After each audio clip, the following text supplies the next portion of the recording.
France Maghreb 2. Au programme de ce grand forum pour ce mercredi 18 décembre à la une, plus de 1,8 million de personnes ont manifesté dans toute la France selon la CGT, 616 000 selon le ministère de l'Intérieur. Soutenez-vous cette grève? C'est la question que l'on vous pose, à laquelle vous répondez sur Facebook France Maghreb 2, sur Twitter le grand forum FM2, en nous appelant au 01 40 33 9000 dans quelques instants. Invité, Nézim, artiste peintre, fresque, calligraphie, sculpture, un artisan de l'art pur, sera avec nous tout à l'heure dans cette émission, et le quiz en fin d'émission. Soyez les bienvenus, c'est parti pour votre LGF, votre sauce d'actualité au quotidien sur France Maghreb 2 jusque 18h. Merci d'être avec nous en direct. Bonjour tout le monde, ravi de vous retrouver. À ceux qui nous rejoignent, évidemment, c'est parti pour votre sauce d'actualité au quotidien. Ça s'appelle le Grand Forum. Nous sommes les oreilles et les yeux des auditeurs. Chaque jour avec France Maghreb 2 et Philippe Bouriaki, son sourire légendaire. Comment ça va, mon Fifi? Ça va pas. Ça... Qu'est-ce qui se passe? Si je vous raconte, personne va me croire. Ah bon? C'est un sketch? C'est pire que ça, c'est des réseaux occultes qui sont intervenus pour m'entraver dans la bonne démarche de ma campagne. Ne vous inquiétez pas, je vous jure sur la Tu restes toujours candidat? Ben évidemment, plus que jamais, vous êtes dingue. Très bien, bon, très bien. On va parler de cette grève, là, parce qu'elle commence à nous embêter, là, quand même, cette grève. Attendez. Vous êtes tranquille dans votre voiture ou sur votre moto, cher monsieur. Mais nous, qui sommes usagers des transports, on est fatigués, on n'en peut plus, on est au bord de la crise de nerfs, monsieur Bouriaki. Je vous le dis franchement. Alors, tout ça pour les privilèges de messieurs, la RATP, de la SNCF. Au bout d'un moment, stop! Ça suffit. Du coup, vous étiez quand même 1,8 million selon la CGT hier dans les rues de France, 615 000 selon le ministère de l'Intérieur. Bon. À Paris, le ministère de l'Intérieur nous annonce 76 000, le syndicat 300 000. Ouais, il y avait encore du monde, toi tu y étais évidemment, on a pu le voir d'ailleurs sur les lives que tu as fait sur la page du Christophe Le Grand Forum, mais aussi sur France Maghreb 2 où tu as fait quelques belles rencontres, encore une fois. Ça devient tes amis, la Martinez et compagnie. Carrément, c'est la famille maintenant. Ouais, voilà. Donc à découvrir de belles rencontres sur la page Facebook France Maghreb 2. Est-ce que tu es d'accord avec le ministère de l'Intérieur? 76 000, bah écoute, visiblement non. Donc voilà, 01 40 33 9000. La question elle est toute simple. Soutenez-vous cette grève, oui ou non?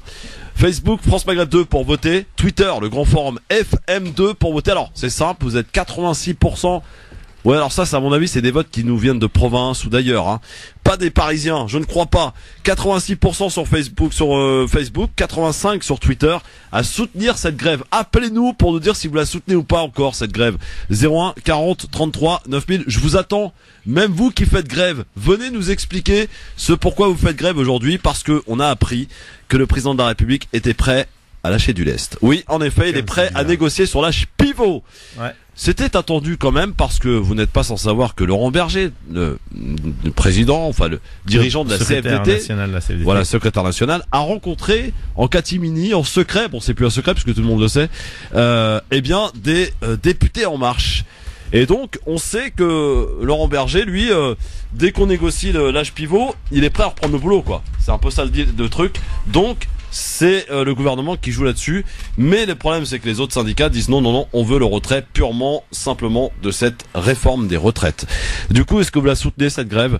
Rudy Kazi qui vient d'arriver, qui vient de subir aussi cette grève, là aujourd'hui, il a eu beaucoup de mal. Subi, mais au contraire. Il a eu du mal à venir à la radio comme moi, en galère. Du sport, il a marché, c'est bon pour l'être humain, c'est bon pour l'équilibre. Salut mon Rudy, ça va? Oui, ça va.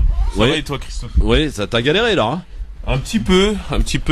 J'ai réussi à, on va dire, à déjouer, on va dire, la circulation un petit peu compliquée. Déjouer. Ouais, parce que j'ai pris un bus, j'ai eu de la chance de le prendre au terminus qui était pas trop, était pas blindé. Mais non, j'ai réussi à venir. Non, mais par rapport à la grève, ce qu'on peut dire, c'est que il y en a marre. Ouais. Il y a mal à barre. En fait, si tu veux, si je regarde à ma propre condition, je peux dire effectivement que c'est casse-pied, qu'il y en a marre, que c'est relou. On peut utiliser tous les adjectifs, les qualificatifs qu'on peut. Mais in fine, en fait, si on réfléchit bien à tout ça, on peut se dire en fait qu'on comprend. Et d'ailleurs, si on regarde dans les sondages, les Français, la grève, c'est défendre une petite minorité de la SNCF et de la RATP qui veulent défendre leurs régimes spéciaux. Ça change rien pour nous. Donc je laisse l'animateur faire état de tout son point de vue, ni objectif ni neutre dans le débat. Il a choisi son camp. Tu l'as subi. Collabore. J'en ai ras-le-bol. Mais laisse-moi aller plus loin dans le raisonnement, tu comprendras. Donc oui, parce qu'en fait, faut se renseigner, faut chercher effectivement, et les auditeurs ont peut-être besoin aussi d'en savoir un peu plus, parce que majoritairement la population soutient encore, d'après les sondages, soutient encore le mouvement de grève. Oui, ça a baissé. Jour après jour, ça va baisser, c'est sûr. Évidemment, parce qu'on se rapproche des fêtes et les gens pensent plutôt. Le gouvernement parie sur le pourrissement. Merci donc, maintenant, après, quand on gratte un petit peu, on se dit mais en fait à quoi bon cette réforme sur les retraites, parce que c'est une réforme qui est en fait injuste en fait sur le papier. Aujourd'hui, le vrai problème c'est quoi? C'est qu'on a on a des caisses en fait de retraite qui amassent moins de cotisations du fait qu'il y a de plus en plus qu'il y a de moins en moins de cotisés, donc qui moins d'actifs et plus de passifs. Voilà, il y a plus d'actifs, il y a moins d'actifs qui cotisent, on va dire, pour les retraités, puisque le système de répartition, ça fait qu'en fait les actifs cotisent pour les retraités actuels. Et il y en a de moins en moins à cause effectivement des conséquences de toutes parts en fait liées au vieillissement de la population, liées au chômage, etc. Bref. Donc maintenant, la compensation doit être faite. Et ce qui est dommageable en fait, c'est que le gouvernement table en fait donc sur les masses les masses salariées, on va dire la masse populi qui cotise pour les retraites, pour donc pouvoir augmenter, on va dire, les caisses en fait de ces caisses cotisantes des retraites. Et elle est là en fait l'injustice, parce que quand on regarde dans le détail, on voit en fait que ce sont les plus hauts cadres, donc les hauts cadres dans le privé notamment, qui au bout en fait d'un certain niveau de cotisation annuelle à partir de 120 000 euros vont voir en fait leur cotisation divisée en fait par 9. Donc ils peuvent se retrouver à ne cotiser que 2,8% au lieu de 28% habituel. Ouais. Le problème c'est qu'à partir de 2,8%, la cotisation devient une cotisation, je dirais, on va dire c'est une cotisation de principe, quoi. Voilà, c'est une cotisation de solidarité. On l'appelle comme ça. Rudy. Donc, camarade Rudy, je vais l'appeler maintenant. Donc, ça veut dire en fait que ces personnes ne vont plus apporter leur cotisation pour contribuer au financement des retraites, et eux-mêmes en fait vont voir une partie de leur propre retraite divisée. En réalité, mec vient de la CGT. Donc, en fait. ils vont être poussés à les cotiser au travers de fonds de pension. Tout à fait. Qui vont leur permettre donc d'aller vers ce qu'on appelle des systèmes ça concerne que les mecs de la RATP. Mais non, mais non. Là, je te parle globalement. Allez, à moi. Attends, je vais l'allumer. Mais non, comment ça, je vais terminer? Ça fait 10 minutes. Non, mais de toute façon, on est assez nombreux aujourd'hui. On est aussi peu nombreux, tu vas avoir tout le temps de parler. Faux, t'es un menteur. Parce que ça, c'est important. Vas-y. Donc, on va aller vers une retraite, en fait, par capitalisation. On n'agace pas son partenaire, monsieur Borek, ici. On va aller vers une retraite de capitalisation, notamment pour les hauts fonctionnaires, enfin, les hauts revenus, les hauts cadres, etc. Ouais. Donc, il y a une première injustice, c'est celle-ci. La deuxième, c'est qu'on nous dit que il manque de l'argent effectivement dans les caisses de retraite. C'est une vérité, et en réalité c'est démographique, parce que il y a la génération des baby boomers, etc. Mais le problème, c'est que derrière, il y a des fonds de retraite en fait qui sont capables de financer le manque à gagner. Et là, il faut aller gratter. Franchement, il faut aller chercher cette information, parce que bizarrement, le gouvernement n'en parle pas. Ouais, il est amnésique comme Delevoye. T'as le fonds de réserve pour la retraite qui a été créé par Lionel Jospin. Qui contient à peu près quel jour et quel mois exactement, entre 30 et 35 milliards. Ouais, je sers à rien de rentrer dans ces détails. Ensuite, vous avez le fonds de réserve des retraites complémentaires qui, donc un fonds de réserve d'à peu près 116 millions d'euros. Donc après, 116 milliards, pardon. Ouais. Donc après, on va dire les économistes parlent d'à peu près 150 milliards de fonds de réserve, donc par rapport à cet organe qu'a créé Lionel Jospin, et donc les fonds de réserve des complémentaires. Et puis tu as le rapport du corps qui lui estime à peu près 137 milliards.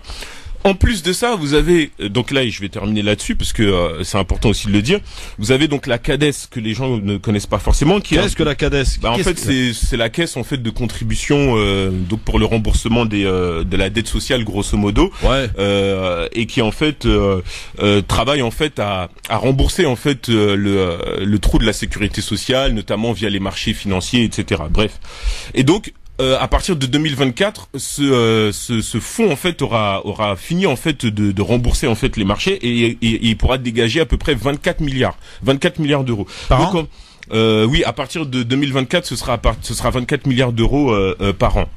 Mais donc, ça constitue une manne importante et le président de la CADES lui-même a dit en fait que c'est la première fois qu'un gouvernement aura à gérer une manne financière aussi importante. Donc en fait, on se pose les questions. Mais pourquoi est-ce qu'on veut faire payer donc à la population française de façon générale, donc aux salariés, aux salaires les plus bas, donc ce manque à gagner, cette contribution donc au paiement des retraites, pourquoi ces populations-là que l'on veut taxer alors qu'on a et un fonds de réserve qui peut le faire et en plus de ça, on a des hauts salaires qui eux ne cotiseront plus et là on parle d'un manque à gagner d'à peu près 3 milliards d'euros voilà d'ici quelques années. Donc on se pose des vraies questions. Donc moi ce que je me dis, et là c'est mon avis personnel hein, il est super intéressant. Donc en fait, on se demande en fait encore une fois à l'approche des prochaines élections, en tout cas celle de 2022, les élections présidentielles, si encore une fois il n'y a pas là un électorat que Emmanuel Macron et son gouvernement essayent de favoriser au travers d'une réforme que l'on appelle une réforme soi-disant sociale, soi-disant équilibrée pour les femmes, etc. Permettre à augmenter sensiblement les retraites, etc. On a l'impression là qu'il y a une caste, en tout cas un certain type de population de salariés qui eux vont être favorisés par cela et on se dit encore une fois que là c'est une mesure électoraliste. Donc toi tu soutiens la grève, j'ai bien compris, pas la peine.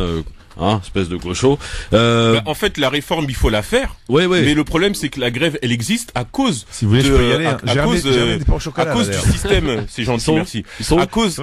La grève existe à cause du système inique de cette réforme. Et donc, de ce point de vue, je soutiens la grève. Parce que la réforme est inique. Boyaki. Oui. T'étais hier à la manif. Ouais. Bon. Ils sont là. Tiens, le pain au chocolat. Ah, vas-y. Chocolat. Ah là, magnifique. Tu vois pas ou quoi? Oh, c'est bon. Bah non, je bois rien aujourd'hui. Ah ouais, merde. C'est à cause des mecs, là, de la RATP, là. Bon, ah là. Écoute, franchement. Et encore, on n'a pas tout dit encore. C'est dur de passer derrière Rudy parce que, franchement, merci. L'histoire de la CADES, je l'avais complètement zappé, hein. D'accord. Vraiment. Donc, et pour dire que je suis le dossier de très près. Effectivement.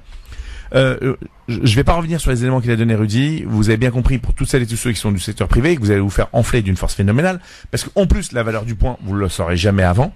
Il sera fluctuant selon les conditions que le marché aura définies préalables et le marché lui veut généreusement rétribuer ses actionnaires. Donc forcément il va vous descendre la valeur du point.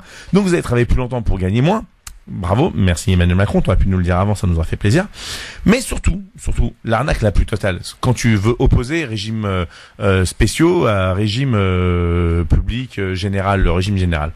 Je tiens à te dire que les régimes spéciaux sont pas déficitaires, ils sont bénéficiaires. Sauf que si tu veux privatiser demain la SNCF et la RATP, t'as pas d'autre alternative que de dézinguer aujourd'hui les régimes spéciaux. Ça a déjà commencé pour ce qui est des privatisations. Non. Ce qui a commencé pour la RATP et la SNCF, en vérité, c'est la mise en concurrence des nouvelles lignes que tu vas créer. Et à ce moment-là, la RATP ou la SNCF postulent ou pas, et en général, souvent, ils postulent via leur filiale privée. Et donc, tout doucement, on est en train de segmenter et de compartimenter les infrastructures RATP et SNCF pour les rendre complètement autonomes. Et après, tu pourras vendre dépôt par dépôt. C'est hyper technique et j'ai peur de lasser l'auditeur avec ça. Mais je vous assure que si vous voulez privatiser la RATP, la SNCF, EDF, 100% retiré du capital, pareil pour tout ce qui est les métallos, l'énergie, vous n'avez pas d'autre alternative que de péter leurs régimes spéciaux. D'ailleurs, c'est étonnant quand on ne pète pas le régime spécial de la police. T'as vu? Il a dit non, vous n'êtes pas concernés. Parce qu'on sait jamais, vous pouvez, si vous mettez à côté des manifestants. On en parle peu, On croit que les régimes spéciaux, c'est que la RATP. C'est ça, on a oublié les gendarmes, ils doivent beaucoup d'argent aux gendarmes et aux policiers. Combien 170 millions d'heures supplémentaires, c'est ça? 500 millions. 490 millions, le casse du siècle. Et en fin de compte, ils l'auront toujours pas payé. Castaner, franchement, je te respecte. Non, sérieux. Faut dire, son hold-up là, il l'a fait proprement. Ça, c'est un premier point, donc, vouloir. Tu sais, hier, sur un live, il y a un petit jeune, vraiment un petit, il doit avoir 17-18 piges, que j'ai interviewé vraiment en fin de manif, et qui m'a dit la chose suivante. Il me dit, au lendemain de la guerre, le gouvernement a fait un contrat avec le peuple de France, celui de le protéger à vita aeternam. Et aujourd'hui, les Macron, consorts, Rothschild et compagnie, ils ont qu'un seul but. C'est qu'au lendemain de la guerre, faut pas oublier une chose. C'est que le patronat en face de lui, il avait 25% de communistes armés, puisque c'était des résistants. Donc si tu veux, quand t'as 25% de la population armée en face de toi, tu la ramènes pas trop. Et puis progressivement, le patronat, il a dit, vous inquiétez pas, la fleur qu'on vous a fait là, la sécurité sociale, la retraite, les congés payés, enfin, tu vois, le temps de travail réduit, parce qu'avant tu travaillais comme un chien 12 heures par jour, 7 jours sur 7, vous inquiétez pas, c'est juste une histoire de temps, le temps jouera en notre faveur. Donc au fur et à mesure du temps, le patronat, via des négociations, via des différents gouvernements, reniait tout doucement vers les acquis qu'on avait donnés à la population au lendemain de la guerre. Et là où c'est le plus incroyable, c'est que, effectivement, on a aujourd'hui un trésor de guerre de 150 milliards d'euros qui est en train de dormir. Et la finance, elle se dit, mais moi, 150 milliards d'euros, je peux en faire plein de choses. Hein. Je peux jouer, je peux rigoler, je peux créer des crises à l'autre bout du monde, je peux renverser des pays, je peux faire plein de choses. Moi, j'aimerais bien l'avoir. Et la seule façon de pouvoir mettre la main dessus, c'est justement ce projet de réforme qui est une injustice totale, je vous le dis. Et là où c'est le plus scandaleux, hier, moi, en faisant le reporter pour France Maghreb 2, effectivement, bien évidemment, j'ai interviewé les responsables leaders syndicaux et j'ai voulu faire Laurent Berger. C'est pareil. Mais c'est pas ça. Il s'est ultra sauvé. Le mec, il est venu, il a pris 2-3 photos. Ils ont pris 2-3 médias super complaisants, super mignons, propres, etc. Moi, je suis rêvé, j'ai fait France Maghreb. On m'a dit non, vous êtes trop indépendant, merci, au revoir. Non, mais attendez, on va dire la vérité. Il me dit, bah, justement, vous êtes des fous. Mais il est malin, Laurent. Ah ouais. Mais le problème qu'il a, Laurent Berger, c'est la base. Oui, est-ce que la base va le suivre? C'est pas sûr. Là c'est moins sûr parce que j'ai parlé avec des militants de la CFDT. Ouais. Alors ceux qu'on a mis en tête de gondole étaient triés sur le volet. Ouais. C'était les puristes. Laurent Berger demain disparaît, il se coupe les veines avec lui. Hein. On aurait dit Sauf que quand j'ai reculé un petit peu derrière et que j'ai parlé avec le militant de base, comme tu disais, il disait mais nous on n'est pas d'accord. Et rappelle-toi la semaine dernière lorsque j'ai filmé la fin du cortège et je suis tombé sur un groupuscule de la CFDT, ils chantaient ceci. On est là, même si Laurent Berger ne veut pas, nous on est là. Voilà. Et donc tu te rends compte qu'en fin de compte il y a une déconnexion avec ce qui s'est passé, hein, tu vois, cette rencontre secrète qui a fait que France Maghreb 2 a été les premiers à diffuser l'information, et quand j'en ai parlé avec Philippe Martinez, quand je l'ai interrogé là-dessus, et moi il a fait un gros sourire, et puis une fois qu'on était en off, il s'est vraiment éclaté de rire, il me dit t'as tout dit. Parce que de toute façon ce qu'on peut dire là-dessus aussi, c'est que finalement ça y est, les syndicats ils sont en fait, ils prospèrent sur les grèves, en fait. Pourquoi? Parce que au terme au terme des négociations, il y a aussi une répartition financière qui se fait, etc. Je dirais pas qu'ils veulent absolument qu'il y ait des grèves, qu'il y ait des problèmes, etc. Mais in fine, en tant qu'acteurs privilégiés des négociations, ils ont aussi des contreparties derrière. Bon, on va laisser la parole aux auditeurs du Grand Forum, hein, parce que c'est un peu leur émission. 01 40 33 9000. Vous soutenez ou pas cette grève, vous? Venez nous le dire. 01 40 33 9000. On est à Provins avec Fatah. Salut Fatah. Salut Fatah. Oui, bonjour tout le monde. D'abord, avant toute chose, tu fais quoi dans la vie, Fatah? Je suis cadre dans un grand groupe français dans le multiservice. D'accord. Alors, est-ce que tu soutiens ou pas cette grève, Fatah? Ouais. Bravo. Ah ouais, y a pas photo.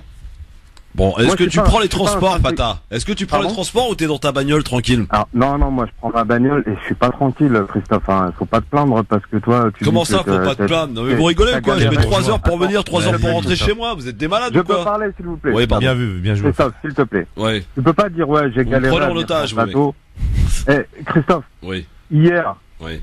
Non, pas hier. C'était pas vrai. Hier, j'ai pris des dispositions autres. Lundi, j'ai mis 4 heures pour aller à mon travail. Ouais. Vendredi dernier, j'ai fait 3h30 aller, 3h15 retour. Mais il faut être schizophrène pour soutenir une grève alors quand on fait des galères pareilles. Christophe, c'est pas une question d'être schizophrène. J'ai des engagements avec mon employeur, j'ai des engagements vis-à-vis de mes collaborateurs. Je vais jusqu'au bout, je les respecte. Je peux pas dire à mes collaborateurs, faites au mieux pour arriver sur votre travail et moi je reste pépère à la maison, c'est pas possible. Donc tu soutiens cette grève, Fatah, on a bien compris. Tu soutiens. Je la soutiens, mais il y a même pas photo. C'est à un moment donné, les gars, il faut savoir ce qu'on veut. Moi, je suis pas un fin technicien comme les deux charmants, tes deux charmants. Les deux gauchos, tu peux le dire. C'est des gauchos, les mecs. Rudy Gaucho, mais t'es malade ou quoi? Parole de la CGT, les mecs. Mais c'est un ultra-libéral, t'imagines? Non, mais attends. Non, moi, je suis un libéral juste. Oui. Voilà. Je suis un libéral socialisé. Oui, voilà, c'est ça. Vas-y, Fatah. À la François Hollande. Non, mais la vérité, moi, j'arrive pas à comprendre un truc dans notre pays. Oui. Qu'est-ce que tu comprends pas? On me parle d'une réforme, mais j'arrive pas à me projeter. Parce que quand est-ce qu'on va moi quand je prépare un projet de contrat ou dans ce sens, je fais des simulations, des simulateurs, je suis obligé. Il faut que je projette la personne. Là, on veut me vendre un truc sans simulateur, bordel. Présentez-moi un tableau Excel, je fais je fais des simulations, j'arrive pas. Mais t'as raison, Fatah, parce que en plus, soi-disant, si Ben Diaye avait dit que pour aujourd'hui, voilà, que ce serait effectivement pour aujourd'hui, pour ce mercredi, et le simulateur, il y a toujours pas du gouvernement. Tout ce qui est sorti aujourd'hui, c'est le dernier épisode de Star Wars, et pas le simulateur. Le 4, il paraît qu'il est bien. Le 9. Attendez les gars, L'épisode 9. je vais finir parce que je vais pas avoir beaucoup de temps. Ouais. Je vais finir parce que. Oui, Fatah, je t'en prie, vas-y. Fais-toi plaisir. Et il y a une autre chose qui me perturbe dans notre pays, c'est qu'on parle de chiffres tout le temps, constamment. Ouais, j'aimerais bien aller voir ces chiffres, que ce soit de la part du gouvernement ou des partenaires sociaux. Dites-moi, peut-être qu'il y a un site que je connais pas et que je peux aller consulter les chiffres dans les détails. Donc chez nous, les gens sortent des chiffres pas possibles. Mais oui. Vous allez les chercher où, les gars? Non, mais tu te débrouilles, tu vas sur Internet, mon gars. Non, ou alors t'as qu'un seul choix. C'est soit tu te débrouilles, ou alors tu crois, comme on dit, lettre d'évangile, tout ce que le gouvernement te dit, sérieux, les gars, sans je esprit demande, critique. c'est pas de l'ironie. Je demande, vous allez les chercher où? J'aimerais bien aller les chercher également. Ouais, non, mais effectivement, oui, on les cherche. Non, je me fous pas de vous, hein. Non, mais on a bien compris, Fatah, t'inquiète pas. On va partir à la recherche des chiffres. Voilà. Merci, mon Fatah. Merci à toi, en tout cas. Et bon courage dans les embouteillages. Ça vous laisse l'occasion, comme ça, de profiter davantage du grand forum. Ce serait bien. C'est parfait, ça. Alors, merci, Fatah. À bientôt. 01 40 33 9000. Moi, je voudrais des gens qui soutiennent plus cette grève, moi, qui sont fatigués, qui en ont marre. 01 40 33 9000. Venez nous dire, venez crier votre ras-le-bol sur France Maghreb 2. Bah oui, bien sûr. Vous pouvez le faire. Venez contredire les discours des syndicalistes là qui profitent de leur moment de gloire, on va aller les chercher dans la rue là. Ouais. On est là, même si Christophe ne veut pas, nous on est là. Ah bah si, je le veux. Mais bon, il faudrait qu'on me laisse juste arriver au travail tranquille. Non, mais Christophe, moi je trouve ça. Bon, écoute, moi je veux bien. Christophe, c'est notre contradicteur du jour. Non mais je veux bien, moi mais vous me prenez en otage, moi les mecs. Mais c'est pas ça une prise d'otage. Tu veux que je mette un flingue sous la tempe? C'est le gouvernement qui te prend en otage. Collabo. Je peux pas arriver au travail à l'heure, les gars. Oui, d'accord. Regarde, mon patron il est conciliant, il aurait pu me virer depuis longtemps. Mais tu sais, Christophe, par rapport à ce qu'on disait tout à l'heure, il y en a un Monsieur Mamie, je suis 2 fois moins cher que Christophe. Il y en a un qui est bien concerné par cette réforme là des retraites là, c'est celui qui a démissionné là récemment, monsieur Jean-Paul Delevoye. Bien sûr, parce qu'il fait partie aussi des hauts cadres qui eux vont avoir la possibilité de voir diminuer leur contribution, et à mon avis de toute façon la retraite par capitalisation, il y a bien longtemps qu'il doit la pratiquer aussi. Tout à fait. Mais non, il a été pris d'une crise d'amnésie. Mounir de Paris, salut Mounir. Salut Mounir. Oui, bonjour tout le monde. Écoutez, je viens d'écouter notre auditeur précédent, M. Fatah. Ouais. Tu fais quoi dans la vie, Mounir? Tu fais quoi dans la vie d'abord? Pardon? Tu fais quoi dans la vie, comme travail, comme boulot, comme... Je suis un cadre dans une société. En fait, je suis ingénieur. France Maghreb, t'es un haut cadre, toi aussi. Tu vas être exonéré des cotisations, peut-être. Bon, est-ce que notre ami Mounir soutient la grève ou pas? Je soutiens à 100%. Je galère dans les transports. La même chose, exactement que Fatah. Voilà. Mais en fait, moi, je rentre chez moi le jour où ils veulent faire la réforme tout juste, en fait, comme ils disent, le jour où ils réforment le régime des élites. Voilà. C'est ça. Voilà. Pas faux. Et là, on va dire en fait que la réforme elle est juste pour tout le monde. Voilà. Bon bah merci à toi mon ami Mounir. Moi j'ai une question, Christophe. Oui, je t'entends pas parler sur le régime de retraite des sénateurs, des députés, du président de la République, du Premier ministre. C'est ça, viens on commence par eux d'abord. Mais tu sais ce qu'il y a à dire là-dessus, Christophe? Moi je sais que par exemple si tu pour tout le monde pareil, moi, tu vois. Non, tout le monde pareil. Viens on nivelle vers le haut plutôt que vers le bas. Si vous passez au Conseil d'État, vous n'aurez besoin que de travailler que de quelques mois, même pas 1 an, pour toucher une retraite en tant que conseiller d'État. Tu me dis que Arnaud Klarsfeld, qui a été militaire pour l'armée israélienne, va avoir une retraite en or pour quelques mois faits? Je te parle par exemple, je te parle de Laurent Wauquiez par exemple. Qui a travaillé au Conseil d'État et qui a une retraite en tant que, je sais pas si c'était exactement conseiller son poste à l'époque, etc. Mais en tout cas, pour y être passé. Et ça, c'est souvent une logique d'énarque, parce que quand tu sors de l'ENA et que t'es arrivé parmi les premiers au concours, tu as la possibilité de choisir en fait ton corps d'État de hauts fonctionnaires, la Cour des comptes, En finances. fait, vous êtes déjà jaloux, les mecs. Quoi? Vous êtes déjà jaloux. On est content pour eux. Alhamdoulilah. Non, mais après, ils ont des privilèges, effectivement, dont on ne parle pas, parce que eux aussi, ils ont des régimes spéciaux. C'est ça. Effectivement, dont on parle pas et dont ils bénéficient. Alors ils sont pas excessivement nombreux parce qu'effectivement c'est ce qu'on appelle l'oligarchie libéraliste d'aujourd'hui. Ils sont pas très nombreux, mais ils captent beaucoup d'argent, d'argent public. Voilà, Karim de Paris. Bonjour Karim. Salut Karim de Paris. Oui, bonjour. Karim, il fait quoi dans la vie? Moi, je travaille dans le bâtiment. Ah, très bien. Alors, juste avant que tu puisses t'exprimer, est-ce que tu soutiens ou pas cette grève? Moi, je la soutiens à 2000%. Bon, ne quitte pas Karim, je te mets la pub. Merci T'as Karim. bien mérité ça et dans un instant tu t'expliques ce pourquoi tu es pour. 01 40 33 9000. France Maghreb 2, c'est la première radio sur les gauchos, hein, on peut le dire aujourd'hui. À tout de suite. Quoi? Le grand forum, merci d'être avec nous, avec Rudy Kazi, avec Philippe Boriaki, sont avec nous et notre invité qui est arrivé avec nous aussi, artiste peintre, fresque.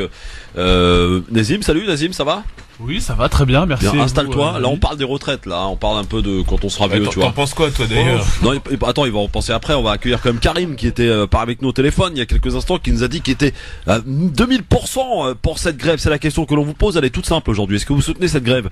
Est-ce que vous continuez de la soutenir? Oui, non. Vous répondez sur Facebook. Vous êtes 85%, 86 sur Twitter, le grand forum FM2, France Maghreb 2 sur Facebook pour voter. Nous appelez 01 40 33 9000. Karim. Oui. Pourquoi vous continuez de soutenir cette grève? Ah bah, c'est aujourd'hui, on soutient cette grève parce que là, ce qu'on nous vend, on sait même pas ce qu'on va nous vendre aujourd'hui. On voit, par exemple, quand on parle à la retraite, c'est sur les 25 meilleures années. Aujourd'hui, on nous parle, ça va être quasiment sur tout l'emploi que tu as eu durant toute ta vie de travail. Aujourd'hui, on a un mec comme Delevoye qui nous vend un produit et qui nous dit c'est le meilleur. Il a 13 mandats, il déclare rien. Il gagne il a un peu oublié, voilà, ça arrive. Ah, ça arrive, ouais. Moi, quand je déclare pas mes impôts, je suis majoré de 10%. Oui, non, mais j'ai compris. C'est sa femme qui gère l'administration. J'en profite pour vous dire qu'il y a une nouvelle polémique avec le remplaçant de Delevoye. Alors, il a un nom imprononçable, Laurent Prochowski, là, je sais pas quoi. A priori, il aurait touché une somme de 71 000 euros par le groupe Auchan. Donc ça pose question. Donc vous savez que Macron, ce gouvernement détient le record des démissions. 12 démissions en 2 ans et demi. Ouais, 12 démissions, dont 4 pour des affaires, on va dire, liées à des soucis financiers. Il a fait mieux que Hollande et Sarkozy. C'est incroyable quand même. Chirac était le meilleur élève. Hein. Ça démissionnait beaucoup moins chez Chirac. Ça veut dire en fait en moyenne les ministres durent 76 mois. C'est ça. 76 jours. Il y a une démission depuis donc la venue de Macron à la présidence de la République. Oui Karim, mais pourtant toi t'es dans le bâtiment, t'es pas concerné par ces régimes spéciaux là. Non, moi je suis pas du tout concerné par ces régimes spéciaux, mais au-delà des régimes spéciaux, j'ai envie de te dire que tout ce qui a fait avancer ce pays, en fait, socialement, c'est les grèves. Oui, mais attends, Karim, moi une question à te poser, parce qu'on parle beaucoup de pénibilité. La pénibilité, tu la connais, toi, dans le bâtiment. Tu sais ce que c'est d'aller travailler dans le froid, par temps de neige, etc. Un conducteur de bus ou de métro, qu'est-ce qu'il a de pénible, franchement? Quoi? Non, mais aujourd'hui, Christophe, alors moi je connais pas du tout les métiers de la SNCF ou de la RATP. Ouais. Mais je pense à part ceux qui sont sur les rails, mais les autres, ça va. Mais je pense qu'un conducteur de train, par exemple, on va prendre quelqu'un qui conduit un TGV où il a 300 personnes à 300 km/h, il doit avoir un niveau de concentration extrême pendant 3-4 heures. Ça, c'est de la pénibilité. Tout est automatique. Ouais, non, rien n'est automatique. Non, c'est passé quoi pendant la nuit, Christophe? Le Mossad t'a injecté quelque chose dans les veines ou quoi? Non, mais Christophe, il va dire vive Israël, à la Palestine.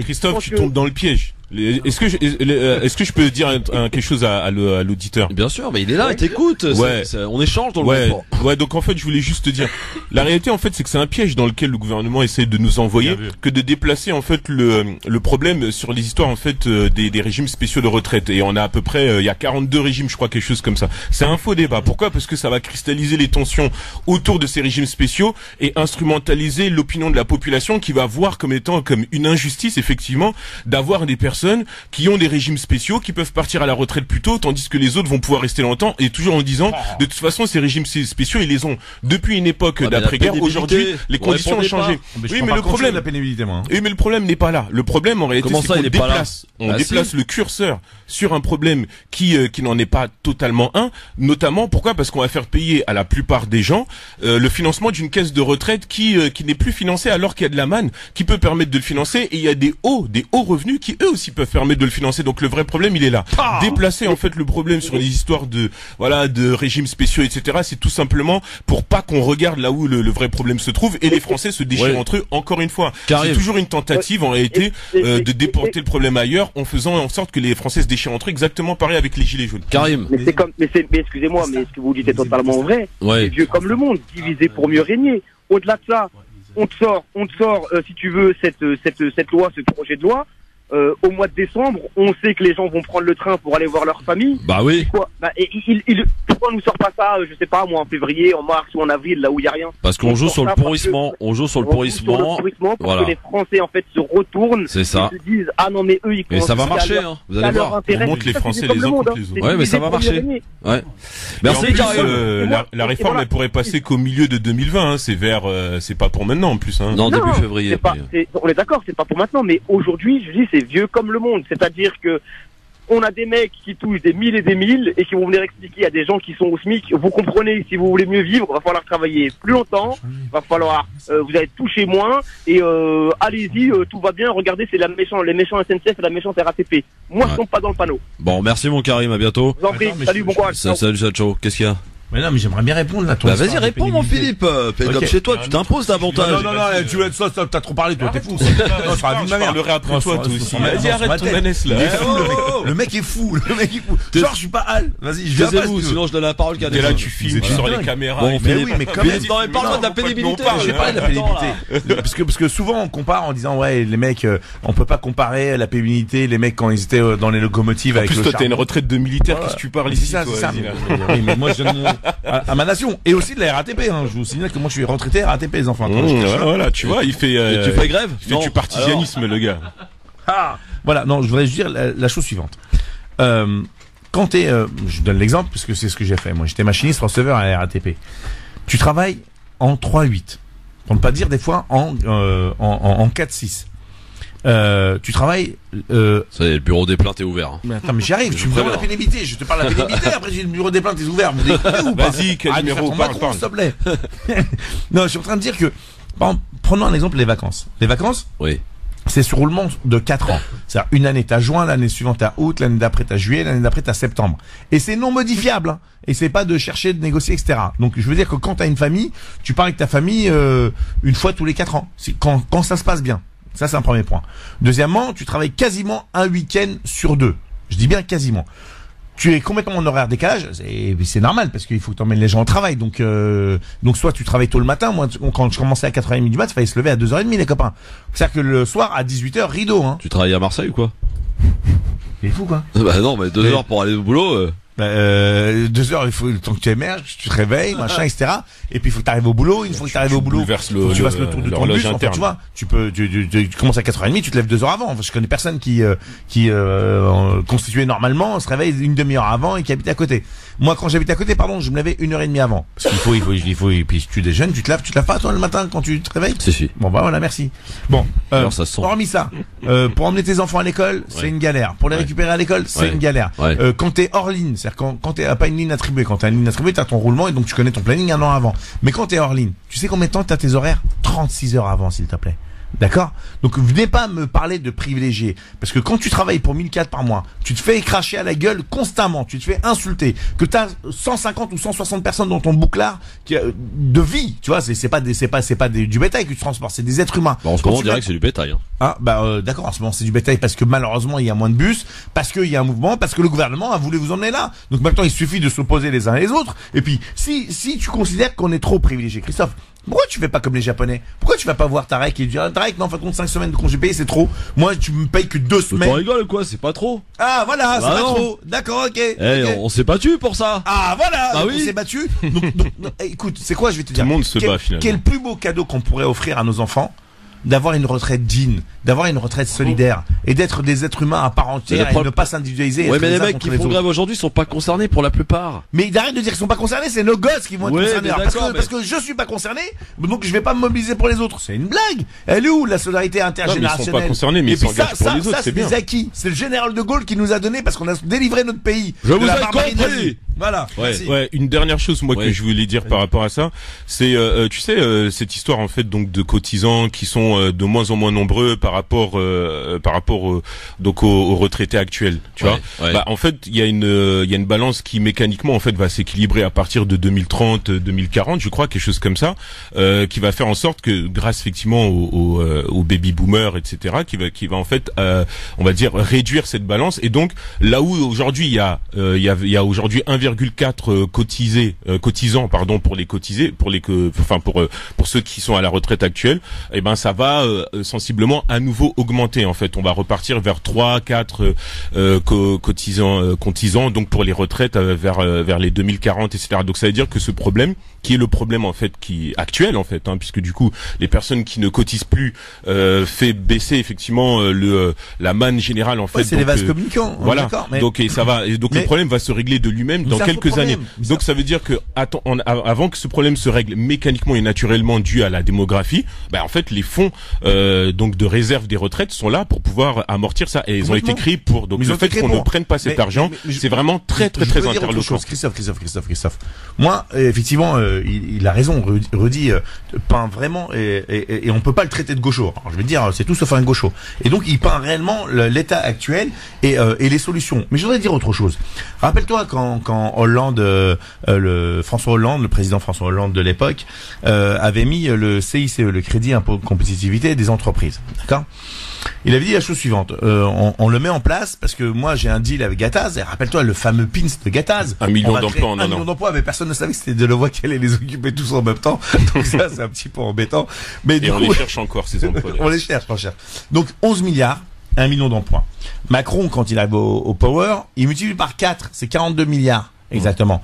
0 emploi créé. L'argent, il y en a. S'il y avait pas d'argent, on pourrait dire, bon, d'accord, ok, les mecs, allez, on serre la ceinture, comment on fait?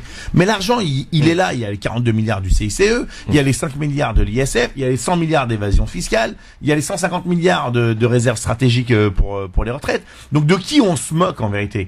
Là, Macron, il est en train de faire un pont d'or au capital pour dire, vous inquiétez pas, de toute façon, comment ils vont comprendre qu'à un moment donné, ils vont se faire bananer, qu'ils vont travailler plus longtemps pour une retraite de merde, et ben, ils pourront cotiser plus longtemps à des fonds de pension spéculatifs. Et donc, à un moment donné, le français lambda, il dit, ah bah ouais, effectivement, d'accord, je vais rien toucher, donc, bah, j'ai pas le choix, que le peu que je voulais épargner pour un petit jour, bah, je vais les mettre dans des fonds de pension, et donc, ce sera à la merci de capital risqueurs et de fonds de pension spéculatifs qui peuvent faire la même chose que les surprimes en 2008. Ouais. Donc, à un moment donné, il faut qu'on se réveille, qu'on se tienne tous la main. D'accord, c'est chiant pour les vacances qui vont arriver. C'est compliqué parce qu'on a envie de passer égoïstement les vacances de Noël en famille, etc. Mais quel plus beau cadeau que vous pouvez offrir à vos enfants, à votre famille. Mais en plus, sur les solutions, il y a aussi d'autres choses à faire. Pourquoi? Déjà, il y a des problèmes sur le plan économique. Il faudrait réussir à augmenter les salaires, créer plus d'emplois. Le problème aussi de la France, c'est l'industrialisation de ce pays. Toutes les industries se tirent. Elles vont vers des pays où les conditions fiscales sont les plus intéressantes, etc. Et des conditions de travail inhumaines. Exactement. Et on ferme des usines. C'est ça aussi le problème des gilets jaunes, c'est que les territoires duquel viennent les gilets jaunes, ce sont des territoires qui sont dévastés, abandonnés. Donc si on réindustrialise un petit peu plus le pays et que, bonsoir, qu'on ait un peu plus de personnes qualifiées sur le marché pour pouvoir prendre ces boulots, l'économie va redémarrer de plus en plus. C'est ça, en fait, ça c'est même les bases, de l'économie, le keynésianisme, etc.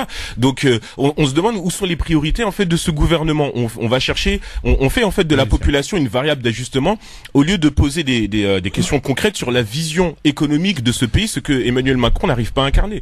Et puis, dernière chose, l'honneur de nos anciens, celles et ceux qui sont morts pour nos acquis, pour qu'on puisse vivre aujourd'hui dignement, qu'on ne soit pas obligé de se buter au travail, mais qu'on ait une vraie vie à côté, et ben ça, on doit le préserver, et ça, on doit continuer à se battre, ne serait-ce que pour leur rendre hommage à ces femmes et ces hommes. Même si la grève se calme, ce serait normal que la population manifeste à nouveau sa grogne dans quelques mois, parce que il y a. Mais le manifeste depuis un an, exactement. Il y a ce climat donc de grogne populaire qui existe en France depuis déjà quelques mois, mais aussi bien sûr depuis quelques années. Sauf que là, en fait, les mouvements sociaux entre entre guillemets s'enchaînent et le gap en fait entre ces différents on va dire l'alternance entre ces différents mouvements sociaux que l'on voit émaner, c'est quelques mois à peine quoi. Donc ça veut dire tous les 6-7 mois, il y a à nouveau une contestation dans les rues qui prend des formes différentes. Et si le gouvernement n'y prend pas garde, moi je peux dire que enfin on va pas, je veux pas faire du catastrophisme et dire qu'on va aller vers une guerre civile, mais si tu veux, l'idée en fait que la représentation que les gens ont du politique aujourd'hui,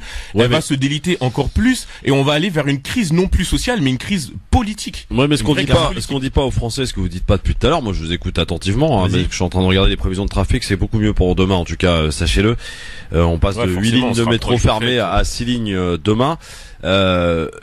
On est à 13% de grévistes à la SNCF. On est tombé très bas là. Mais non. Mais c'est comment regarde, ça, tu manipules les chiffres. Mais 13% et parmi ces 13%, mec-là travaille au Mossad, 70% sont conducteurs. Donc forcément, c'est le bordel. Ah bah voilà. Bah c'est ça qu'il faut dire. Bah oui, mais le personnel qui a le travail le plus pénible à la SNCF, il bosse lui. Non, le personnel qui a le plus pénible à la SNCF, il est en grève. Par contre, quand on te donne les chiffres, écoute, je vais te dire un truc. Je n'ai pas diffusé la vidéo. La dernière fois, il y a un délégué CGT bus qui était au dépôt de Vitry et qui disait regarde les tableaux d'annonces que la RATP donnait aux journalistes. Il disait voilà, tel service est couvert, tel service est couvert, tel service est couvert. Et en vérité, les 3/4 des services n'étaient pas couverts. Donc ne te fais pas avoir par les chiffres illusoires parce que quand on te dit qu'il n'y a pas beaucoup de grévistes, tu le vois clairement et proprement parce que parmi 13% des grévistes à la SNCF, 70% sont conducteurs. Donc forcément. Nazim, bonsoir. Attends, 2 secondes. Quoi? Qu'est-ce qu'il y a? Il me fait patienter. Ça filme. Bonsoir, je vais commencer par dire bonsoir. Bonsoir Nazim. Alors, artiste peintre, fresque, calligraphie, sculpture, un artisan de l'art, un artisan pur. Quelle belle définition. On peut le dire. De moi-même. Nazim, bonsoir et bienvenue sur France Maghreb 2. Merci, enchanté d'être reçu, ravi d'être reçu sur vos ondes. On va partager. Écoute, ça va changer un peu. On va passer des retraites à la peinture. Et c'est vrai que la peinture, Nazim, si je me trompe, tu me le dis, peut faire aussi passer des messages. Bah c'est le but, c'est le but. C'est l'art de tout artiste que tu es d'ailleurs. Exactement. On est loin du. Je vais rebondir un peu en faisant de la politique et rebondir ce que mon ami qui est à ma gauche m'a dit tout à l'heure en arrivant. On est loin du VG Dream qui va prendre l'avion avec Macron pour aller fêter Noël en Côte d'Ivoire. On est très loin. Et il est champion du monde. Il est champion du monde pour VG Dream, il est champion du monde. Bah oui. Il a chanté la chanson. Mais c'est pas lui champion. Non, mais il a chanté. Il comprend rien, Philippe. C'est le profite du succès. Bah oui. C'est lui qui a sorti le titre que tout le monde a chanté partout. Bah oui. Pas la maison. Voilà. Bon, il va aller passer Noël. Maestro Kimpembe. Kimpembe, dont personne n'entend plus parler depuis. Nazim, donc. Dur, il revient bien cette saison, quand même. Oui. Nazim, l'artiste que tu es, donc, peut faire éventuellement passer des messages. Bah, c'est le but. Je pense que la définition même de l'artiste, justement, c'est de faire vivre des idées qui n'ont pas encore existé dans nos temps et de faire changer les idées fixes, les faire évoluer, les faire transgresser, être transgressif, avancer, aller jusqu'au bout et pas rester dans des idées stagnantes et vaseuses. Ouais. Alors présente-toi un petit peu aux auditeurs et auditrices, Nazim. Comment ça t'est venu cette idée de vouloir faire des peintures? Je veux pas faire pleurer dans les chaumières et sachant qu'il y a ma sœur un peu qui est de l'autre côté. Et on la salue d'ailleurs. Exactement. Bon courage à elle. Famille. C'est venu du fait, j'ai perdu ma mère il y a 10 ans de ça exactement. Pas son âme. Et j'ai décidé de faire un revirement total dans ma vie. C'est-à-dire que j'avais des envies, des rêves depuis petit de rentrer en école d'art. Et malheureusement, vu les débats politiques qu'on a jusqu'à maintenant, ça a été un chemin extrêmement difficile. Des demandes faites pour rentrer avec le soutien de ma mère à l'école Boulle qui est à Paris et d'autres écoles qui n'ont jamais abouti. J'ai pas eu de réponse. Et je sais qu'aujourd'hui les réponses, on les a au fond de nous. C'est qu'il y a toujours eu des discriminations au sein de cette communauté, on va dire, et de cette élite. Et pour pouvoir franchir les portes, il va falloir faire par nous-mêmes et essayer de s'intégrer, de s'imposer avec nos moyens. Donc voilà. Donc si je dois résumer mon histoire, elle vient de là, 10 ans, un changement de vie, une envie de vivre des rêves et un objectif et grâce à Dieu, on est là et on. C'est un bon résumé finalement parce que ça veut dire qu'on s'aperçoit que on peut réaliser ses rêves. On doit. On a le devoir. On a le devoir. On n'a qu'une vie. Autant la vivre comme on veut et c'est pas utopiste, mais Je pense qu'on est plus heureux quand on a sa liberté que quand on est enchaîné, comme le débat qu'on a eu avant, à essayer de manifester dans les rues et à essayer de quémander, parce qu'aujourd'hui c'est le terme, c'est d'aller supplier les politiques de demander à boire un peu plus, à boire et à manger. Tu as trouvé ton épanouissement, quoi. Complètement.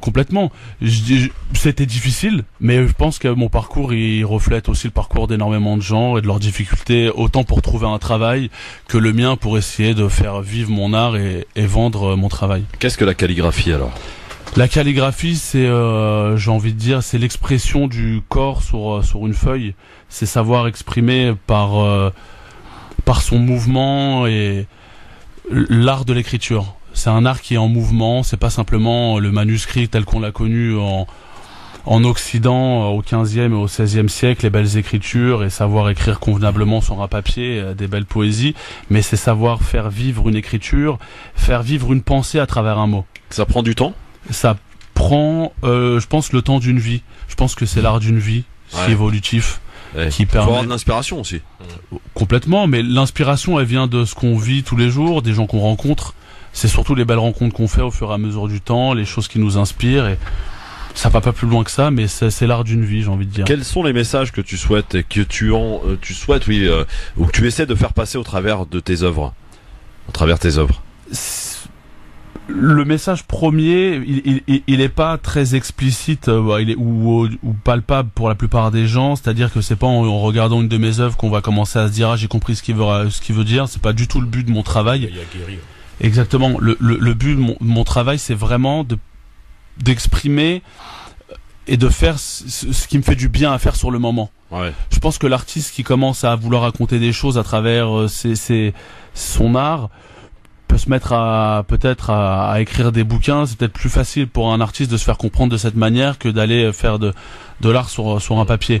Mais mon travail, comme je l'ai fait en amont jusqu'à maintenant, et d'ailleurs j'ai pas mal œuvré dans ma vie à ce propos, c'est vraiment de pouvoir faire comprendre à tous les gens qui sont autour de nous et qui n'ont pas eu accès à l'art, de leur faire vivre l'art et leur rendre beaucoup plus accessible, leur faire comprendre que oui, c'est accessible à tous, ça appartient pas à une élite, ou comme on l'entend la plupart du temps, c'est je sais pas dessiner, je suis pas un artiste. C'est pas pour autant que j'ai pas été très bon en maths, mais je sais me servir d'une calculette. En fait, tout simplement, faut savoir mettre la main à la pâte, et tout le monde est artiste au fond de soi. Il y a juste besoin de se laisser aller et de savoir s'écouter. Je pense que le plus dur dans un artiste, c'est justement ça, c'est d'arrêter d'avoir le regard de l'autre qui nous met cette pression-là, du jugement de c'est pas bien, c'est beau, c'est moins beau. On en a complètement rien à faire. C'est ma façon de transmettre aux gens, c'est de leur dire faites. Le principal, c'est pas d'être beau pour les autres, c'est simplement d'être bien quand on le fait, au moment où on le fait. Tu en vis aujourd'hui, Nazim? J'en vis, oui. De ton art. Est-ce qu'il est difficile aujourd'hui en France de pouvoir s'exprimer en tant qu'artiste? Et complètement, il est même... En quoi c'est difficile? C'est difficile parce qu'on est vite... En fait, j'ai envie de faire un parallèle, j'ai envie de citer des noms, je vais me permettre. Il y a un artiste qui s'appelle Rachid Koreshi, qui est un grand artiste algérien. Oui, on connaît. Oui. Très bon. C'est un plaisir de savoir qu'il y a des gens autour de cette table qui partagent la même culture artistique. Ces gens-là qui sont renommés mondialement, qui vendent des tableaux à des millions d'euros, sont invités en France simplement dans des endroits comme l'Institut du monde arabe pour représenter leur art. C'est-à-dire qu'on est limité, nous autochtones, à nous restreindre à faire notre art chez nous, et parmi les gens qui peuvent nous comprendre. Mais les autres, non, le Louvre encore, on le laisse à d'autres, et puis d'autres musées que ça c'est en France spécifiquement. Ouais, c'est en France spécifiquement, complètement. Parce qu'en général tu sautes, tu vas aux États-Unis, il y a une reconnaissance qui peut exister, qui te donne même l'impression d'être dans un autre monde en fait. Et ça on retrouve ça partout, aussi bien dans les arts que dans tout ce qui est les milieux universitaires, etc. Tu as jamais pensé à partir directement? Non. Déjà je suis pas un grand voyageur, je m'en cache pas, mais je voyage surtout à travers. La dernière fois je t'ai vu à Sarcelles. Un fou. Non mais en fait, c'est sûr que c'est un voyage d'aller à Sarcelles. C'est un grand voyage spirituel, je dirais même. Mais ce qu'il faut séparer, l'art, il est amené à voyager, qu'on reste chez nous. L'art voyage, quoi qu'on dise.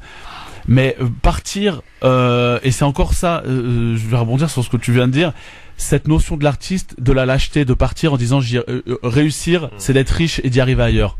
Non, je pense que le combat il se fait là où les gens veulent pas de nous, en leur disant on est là et vous allez faire avec. Ça s'appelle la résistance. Ça s'appelle la résistance. Et non la résilience. Exactement. Moi j'aimerais dire quelque chose parce que tu as parlé d'exposer l'art. J'ai une page de pub moi. Ah ouais. Ah oui. D'accord. J'ai des impératifs, moi, tu sais, faut faire rentrer le pognon quand même. Quand même. Dans un instant, Nazim, qui reste avec nous sur France Maghreb 2. On va continuer de découvrir cet artiste. Et ça fait du bien de faire une petite pause. Et on reprendra un autre débat. J'ai envie de poser une question que j'improvise comme ça, totalement au hasard, aujourd'hui. On est à la veille du... vous savez que le nouveau président algérien va prendre ses fonctions officiellement demain. Est-ce que le Hirak doit maintenant doit rentrer en action pour discuter avec le nouveau président? Vous nous appellerez pour nous donner votre avis. 01 40 33 9000 ou alors chacun reste de son côté et personne se parle. On y va, on en discute ensemble, bien sûr. C'est le Grand Forum, c'est votre émission, c'est votre sauce d'actualité au quotidien sur France Maghreb 2 avec Boyaki Philippe et Rudy Kazi.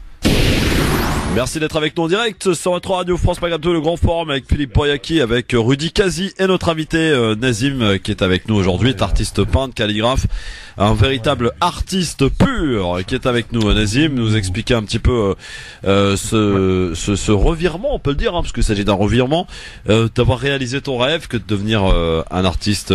Nazim, aujourd'hui, les messages, on a bien compris que il fallait un petit peu décortiquer pour comprendre ce que tu voulais dire, mais aujourd'hui, franchement, ça et on a parlé aussi de la difficulté aussi, hein, tu nous disais la difficulté que tu as à exercer ton art ici dans ce pays qui s'appelle la France, d'où notre question.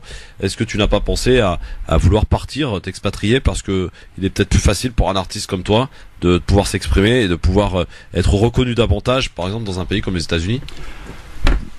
Je pense pas. Encore une fois, je reviens à ce qu'on disait juste avant la publicité. C'est que faire son art, c'est une façon de rester en France. C'est une façon pour moi aussi d'exprimer les choses que j'ai à dire avec les gens avec lesquels j'ai évolué, ouais. et ne pas trahir mes convictions artistiques.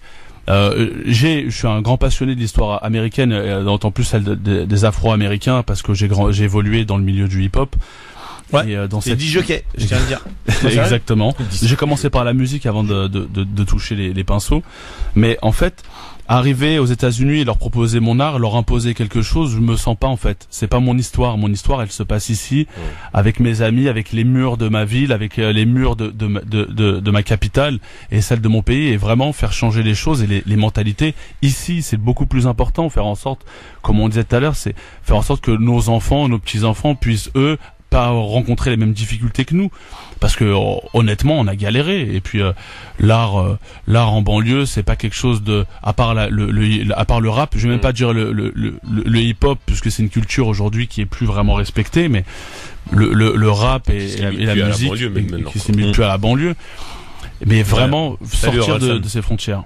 C'est tout à l'heure. Alors justement avant la pub, moi j'ai été coupé comme d'hab, de toute façon. Hein. J'ai envie de dire, dans cette radio, je suis pas respecté. Mais bon. Respecte, moi, je te ouais, merci infiniment. Non, je voulais juste dire que le talent de Nazim s'exprime aussi sur des murs à l'extérieur, sur des fresques. Le dernier, c'était juste devant une école à Bourg-la-Reine, avec en collaboration avec d'autres artistes, avec Akin et Brock. Puis j'oublie pas. Puis là, c'est surtout organisé par Leïla et c'est des gens. J'ai envie, je peux rebondir là-dessus justement. Ma vie, à partir du moment où on n'a pas le droit et accès à ces écoles, et je vais être catégorique parce que c'est complètement ce que j'ai vécu, c'est un rejet, un refus. J'ai même pas eu la chance de recevoir une lettre qui dit non, votre profil ne correspond pas, machin. Moi j'ai carrément ce souvenir là, la conseillère d'orientation qui m'a dit mais monsieur vous pouvez pas accéder à ces écoles-là, vous êtes pas bon. Encore désorienté encore. On m'a désorienté totalement. Je me souviens à mon lycée qui m'a dit non, c'est pas possible. Et aujourd'hui, faire la rencontre de Akin et Brock, c'est une rencontre à Vitry. En fait, je suis originaire d'Orly. D'Orly. D'accord, on comprend mieux. Mais c'est le réseau orlysien, mon frère. Ouais. C'est un beau réseau. Orly. On a des belles perles. On a Kerry James que je salue et qui il a un peu déserté Orly quand même. Merci. Différents types. Ouais, là, un hommage à tous les vieux d'Orly. Manu, si t'écoutes Manu, on pense à toi. Et à la machine en général. Farid, tout le monde. Philippe Bouriaki. T'aurais aimé, hein, t'aurais aimé. Tout le monde. Gaston par la même occasion. On reconnaîtra pour les Orlysiens. Gaston, on représente toujours. Et donc je reviens sur ce que je disais, Akin, et justement le fait de pas passer par ces écoles-là m'ont permis de rencontrer des humains et des gens qui sont issus de cette culture de la rue, cette culture urbaine, ce qu'on appelle le hip-hop, et qui m'ont pris en disant écoute, ce que tu fais nous plaît, donc reste avec nous et apprends de notre travail. Et moi, j'étais le premier à demander à apprendre, parce que l'école nous ferme les portes, donc comment on va faire? Et ben on a encore des gens, des humains qui sont là prêts à nous recevoir et à nous apprendre leur travail et leurs dons artistiques, et j'ai évolué grâce à ces gens-là qui viennent de la rue, parce que la rue, formation, c'est la formation de la rue. Exactement, en fait, totalement. Non mais attends, je tiens à dire quelque chose pour être non simplement fan. Je le dis en toute modestie, puisque j'étais un des premiers, je crois. Et le premier, le premier a acheté une œuvre. Et c'est ça qui de ça t'a coûté un bras? Alors, ça m'a coûté, écoute, quand... Mais quelle âme non, c'est incroyable. Non, le retour sur investissement, quand on parle de retour sur investissement, moi, je vais sortir. Bah ouais, j'ai préparé ma retraite par capitalisation, donc les tableaux de Nézim, et en plus, ils seront défiscalisés parce que c'est des œuvres d'art, donc merci Laurent Fabius. J'ai envie de te dire que le jour, il va casser sa Bible, ça va prendre de la valeur. Mais non, ce que je veux dire par là, c'est que, non, vraiment, ça m'a pas coûté cher par rapport à ce que ça m'apporte tous les jours. À chaque fois que je vois ces tableaux, chaque jour, j'ai 4 tableaux de Nézim, j'en ai offert 2. Donc en tout, j'ai 6 œuvres de Nézim qui ont été les premières, et il a développé un truc juste extraordinaire. C'est des peintures en tridimension, en 3D carrément. Enfin vraiment un truc, c'est à voir, c'est une expérience incroyable. Il a fait un autre truc qui s'appelle Sublime sur du papyrus. Il a fait un tableau qui s'appelle Ethan pour mon fils Ethan et Élise pour ma fille Élise. Un autre truc qui s'appelle Nadji. Franchement, c'est juste incroyable. Et Nézim, tu lui racontes une histoire et il te dit laisse-moi faire. C'est-à-dire que viens pas avec une photo et dire tu veux ça, ça va pas arriver, ça va pas exister. Et je te jure qu'à chaque fois la surprise, elle est extraordinaire. Et moi, encore aujourd'hui, tout dépend de quel angle de degré tu regardes son tableau. C'est pas le même tableau. Il change par rapport à la couleur, il change par rapport à la lumière. Enfin, c'est un truc de dingue. C'est vraiment, sérieusement, c'est. J'ai été super touché, mais c'est bien que tu le dises, Philippe. Moi, j'ai œuvré pour faire en sorte d'exister au sein de ma ville et d'avoir des locaux. Et ce qui a été fait, ça a été très difficile, parce que il faut le dire, c'est que être artiste ou artisan aujourd'hui, c'est extrêmement compliqué. Et je me suis battu en faisant en sorte de faire des activités pour ma jeunesse, pour la jeunesse de ma ville. Et par ce biais-là, j'ai fait une expo qui m'a mené à avoir cet atelier au sein de ma ville. Et Philippe a participé, et je suis heureux de le dire aujourd'hui, parce que ça a évolué, j'en suis arrivé là où j'en suis, mais il y a encore du chemin, énormément de chemin à faire. Mais Philippe m'a permis, dans des moments difficiles, parce que il n'y a pas un artisan ou un maître d'art qui arrive en claquant des doigts, sauf s'il sort des Beaux-Arts et qu'il a une subvention de papa et maman derrière, et de tout le monde, exactement. Et Philippe a été ma banque, j'ai envie de dire comme ça, si je peux me permettre. Il est généreux, ce type. Et il l'a fait, il a vu que j'avais besoin d'avancer professionnellement. Mais en fait, ce que je veux dire par là, et c'est pas pour citer Philippe, loin de là, c'est que il est important pour les gens qui écoutent et qui ont des portefeuilles, et qui, au lieu d'aller acheter du Ikea ou n'importe quoi, se disent ou d'investir en bourse chez ceux qui ont déjà de l'argent, se dire il y a un artiste, et sachez que l'artiste chez qui vous allez investir, il vous oubliera jamais. On n'est pas ingrat, on fait partie de ces gens qui ont envie de donner, on est dans l'échange. Et une personne qui vient et qui vous aide au moment où vous avez besoin de faire vivre votre art, vous donnez un soutien en vous disant je te donne telle somme et t'inquiète pas, et j'ai confiance en toi, peu importe. Ça nous fait du bien au moral, en fait. Et ça coûte combien un tableau environ? Il n'y a pas de prix aujourd'hui. Quand on rentre sur le marché de l'art, à partir du moment où vous avez une cote, il faut vous fier à la cote. Et c'est ça qui est un peu. Mais t'es bien coté? T'es à l'Argus? L'Argus de l'art, non, j'y suis pas. J'y suis. Pour y rentrer, faut rentrer dans des ventes aux enchères qui sont encore réservées à un certain type de. Quelle est ta référence en matière d'artiste peintre connu? Tous. J'ai pas de. Je vous ai cité Rachid tout à l'heure, Koreshi, mais c'est loin d'être un des seuls. Je peux citer Fabienne Verdier, qui est une grande calligraphe et qui est française et qui a grandi, qui a fait évoluer son art en Asie, qui a appris parmi les plus grands calligraphes, mais je me limite pas du tout à la calligraphie. Très ouvert, donc un artiste très ouvert. Non, mais exactement. Écoute, il y avait une expo où j'ai été le voir avec justement Akin et Brock, c'était à la Fondation EDF à Paris. Et dis-toi bien, le type a fait des sculptures en bois intégré dans une palissade en bois peinte. Enfin, ça faisait un truc en 3 dimensions, mais un truc de barjo, un truc de malade mental. Mais il faut vraiment y aller. Et moi, sérieusement, je suis admiratif par son art, parce qu'effectivement, il n'y a pas que de la calligraphie. Il y a des fresques avec des visages, avec des écritures, un mélange de graphes hip-hop, mais en même temps futuriste. Et en même temps, j'ai envie de te dire, sa calligraphie, elle parle aussi du passé. Elle parle aussi d'un temps ancien et elle parle aussi d'islam. Ah oui. Elle parle de mes traditions, tout simplement. Elle parle de ma vie, de mes cultures africaines, de ma tradition religieuse.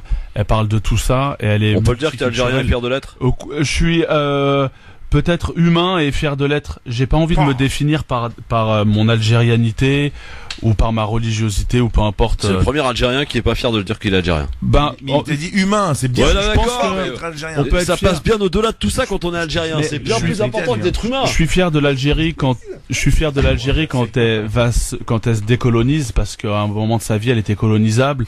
Je suis fier de l'Algérie quand il y a des exemples de la poésie et des artistes. Mais je suis pas fier de l'Algérie quand je vois ce qui se passe aujourd'hui et que je vois dans quel magouille on vit nous. De nos parents algériens, et je pourrais dire la même chose en tant que la fierté d'être français et la honte de voir l'état dans lequel les citoyens vivent aujourd'hui. C'est la même chose. J'ai pas plus de fierté de l'un ou de l'autre. Est-ce qu'on peut découvrir tes œuvres? Où peut-on les découvrir d'ailleurs? Est-ce qu'il y a des réseaux sociaux? Comment peut-on se rapprocher de l'artiste que vous écoutez aujourd'hui à la radio sur France Maghreb 2 qui s'appelle Nézim? Alors j'ai un Insta, mais je vais le dire modestement, mais je fais pas vraiment vivre mes réseaux sociaux. Je vous explique. C'est que je pense qu'on est arrivé dans une ère où on voit tout et n'importe quoi en abondance et on en vomit. Et c'est une pronostic, je vais pas faire mon voyant Madame Irma à la radio, mais je pense qu'on arrive à une ère où on en a marre de voir tout et n'importe quoi, de voir des soirées avec écrit la meilleure soirée du monde. Oh, pardon, excusez-moi. Oui.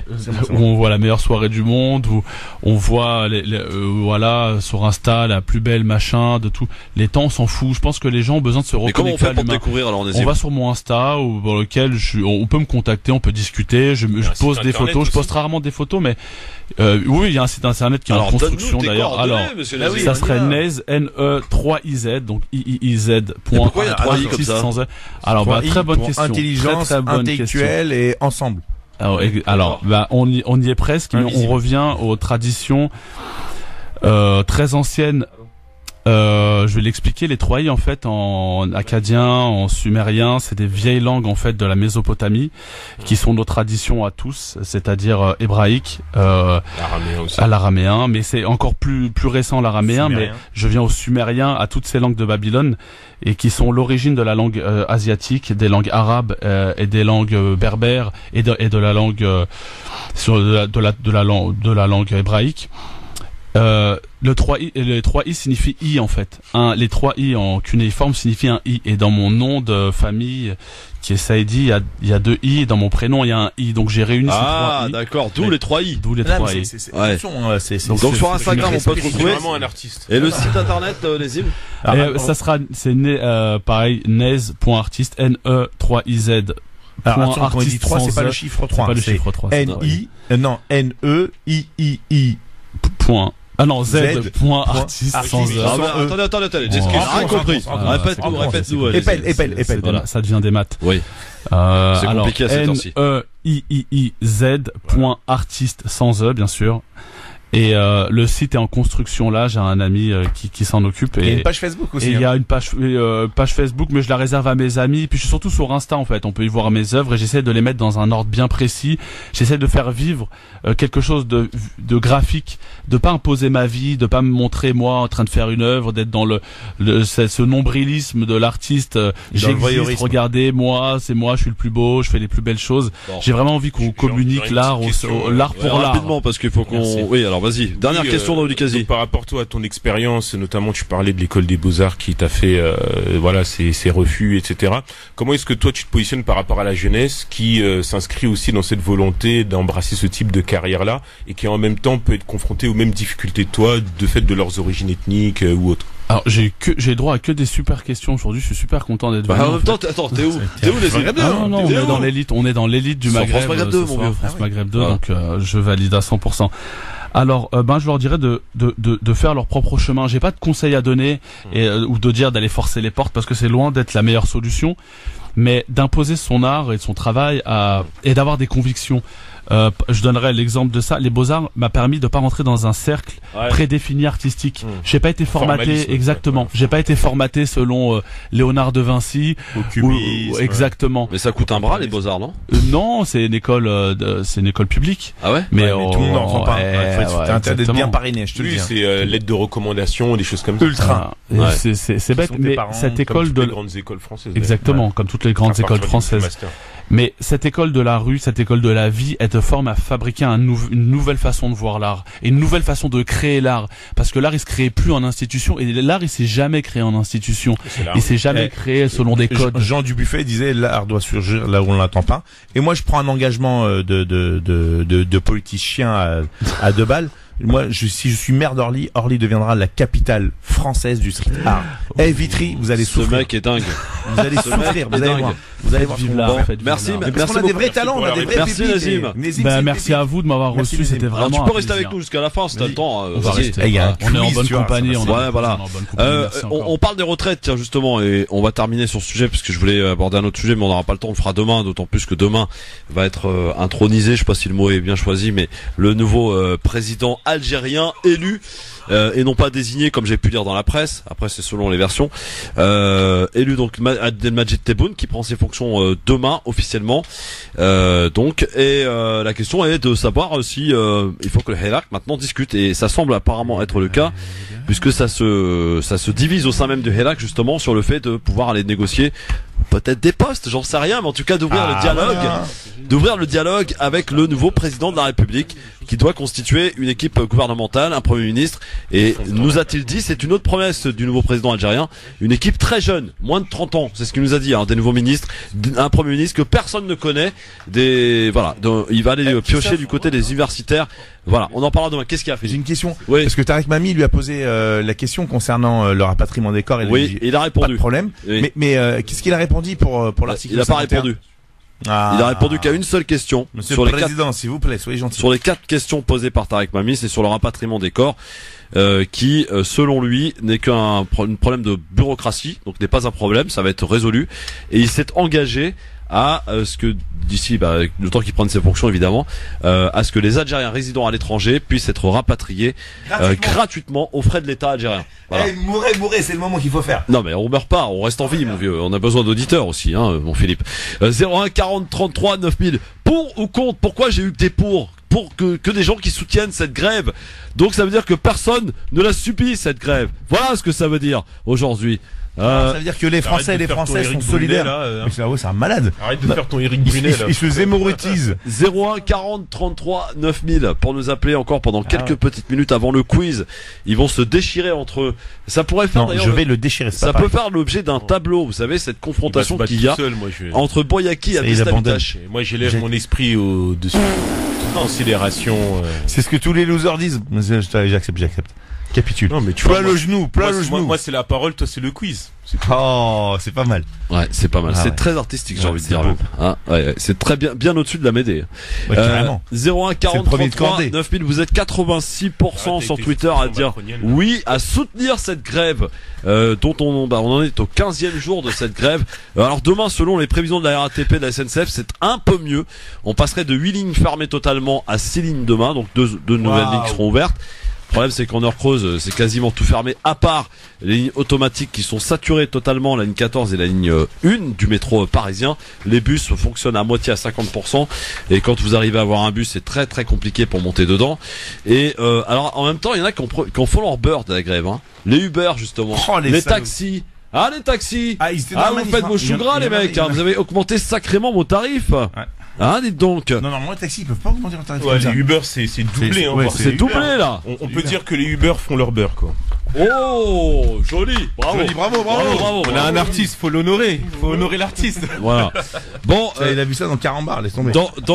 Au Standard et aussi bien sur Internet, sur la question du jour, vous êtes majoritairement donc à soutenir encore cette grève. On verra si au bout des 2 semaines des fêtes de fin d'année, lorsque vous aurez été bien emmerdé pour aller faire vos courses de fin d'année ou aller à votre soirée, si vous allez continuer de la soutenir longtemps cette grève. Hein, moi c'est la question que je vous pose. Là pour l'instant vous la soutenez parce que vous vous dites voilà c'est pour aller au travail, à la limite je peux gratter 2-3 heures de retard au travail, c'est pas grave, j'ai l'excuse valable. Par contre c'est un peu galère pour rentrer à la maison mais tout va bien. Mais quand ça donc, touche du coup, ça donne l'excuse de ne pas voir maman plus tôt. Quand ça touche le personnel, c'est-à-dire de ne pas pouvoir aller voir sa petite copine ou son petit copain ou justement ses parents, sa famille, parce qu'il y a pas de train et parce que c'est la galère pour circuler, là ça sera beaucoup moins drôle pour vous. Non mais voilà. Attends, c'est ce que j'ai envie de vous dire. On peut pas te laisser dire ça. Mais on peut me laisser dire. C'est trop facile, bien évidemment. C'est mon émission. Tu mets quoi? Tu crois que les esprits des Français sont aussi fertiles et aussi peu riches en terreau que cela pour injecter du poison et du venin que tu es en train de faire? Voilà ce que tu fais. Nous diviser, nous monter les uns contre les autres. Et soyez fiers de cette grève. Soyez solidaires de cette grève. Parce que demain, le gouvernement, monsieur Pro. Non, mais il veut chercher un poste au gouvernement, lui, celui-là, j'en suis sûr. Parce que demain, quand vos enfants vous diront merci papa, merci maman. Moi, je serais sûr d'avoir une bonne retraite si je rentre au gouvernement, monsieur. Bah oui. Voilà. D'ailleurs, elles en sont où tes 30 propositions au moment du grand débat? Animateur radio, je peux vous dire que la retraite, elle est pourrie. Oh là là. Ne tenez pas si on voit une photo de Christophe Roux avec un certain démissionnaire récent du gouvernement. Bah oui, en train de lui serrer la main, lui taper dans le dos, dire je le regrette, on tire pas sur une ambulance. Non mais c'est impressionnant. Bravo monsieur Fro. Bah attendez, 2022 c'est demain. Hein. C'est ça. Voilà. C'est demain. Et le changement, c'est maintenant. Oui, ça a déjà commencé maintenant. Oui, absolument. C'était. Bravo, hein, Macron, t'es trop fort. Hein. Même le meilleur d'entre nous qui se retourne. Ah oui. C'est dégueulasse. Incroyable. Enfin, en même temps, t'es subventionné par le gouvernement algérien, d'après ce que j'ai vu. Arrête de raconter des conneries, putain. Je comprends. Si. Ouais. Non, arrête, ça suffit. 01 40 33 c'est ce qu'ils disent. Parce qu'après, les gens, ils vont y croire, tu sais, pour c'est vrai. Ceux qui comprennent pas le premier. Oui, mais en même temps, les pro-gouvernement disaient que t'étais un réalakiste, puisque dès le départ, tu as soutenu la révolution populaire et tu en as parlé tous les jours. Oui, c'est avec ça. Objectivité. Absolument. Bon. Merci de le rappeler. On va prendre un dernier appel au standard. D'ailleurs, je sais pas qui c'est, je l'ai pris comme totalement au hasard. Le bonsoir. Bonsoir, messieurs. Bonsoir, monsieur. Quel est votre prénom? On peut avoir le retour. Comment?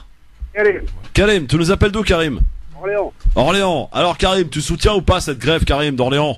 Ouais, j'ai pas trop entendu. Qu'est-ce que j'allais dire? Je voulais demander aussi, je voulais dire surtout un autre truc. C'est que vraiment pas de chance avec le Delevoye. Qu'il y a des casseroles derrière, un truc de ouf, quoi. Ah oui, non, mais Jean-Paul Delevoye, oui, il a oublié quelques. Voilà. C'est un sacré paradoxe, tout ça. Ouais, c'est vrai. Oui, Rudy, je te vois réagir là, Jean-Paul Delevoye. Non, je disais qu'il c'est un bon.